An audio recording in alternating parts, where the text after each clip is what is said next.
আন্তর্জাতিক মুদ্রা তহবিল আইএমএফ-এর $470 কোটি ঋণ কর্মসূচির আওতায় চতুর্থ কিস্তির $64.5 কোটি অর্থ ছাড়ে বিলম্বের কারণ ব্যাখ্যা করেছে অর্থ মন্ত্রণালয়। বিভিন্ন গণমাধ্যমে সংবাদ প্রকাশের প্রেক্ষিতে অর্থ মন্ত্রণালয় এক বিবৃতি জারি করে এর কারণ ব্যাখ্যা করেছে।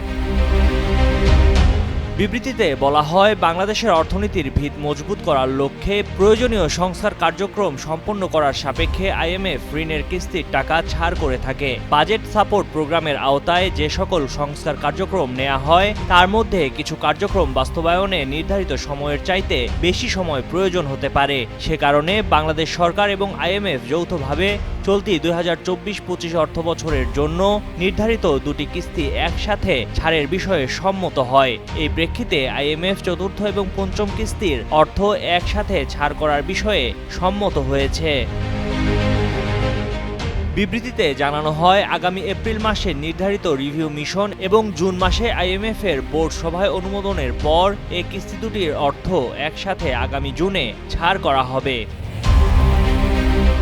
2023 সালে বাংলাদেশের জন্য $470 কোটি ঋণ কর্মসূচির অনুমোদন দেয় আইএমএফ। ইতোমধ্যেই 3টি কিস্তিতে $230 কোটি পেয়েছে বাংলাদেশ।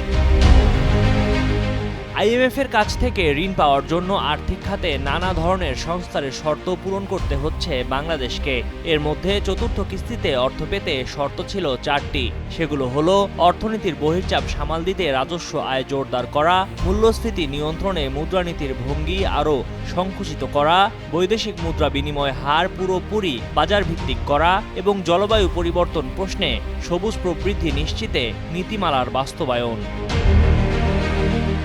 ময়ূখ ইসলাম, কালের কণ্ঠ।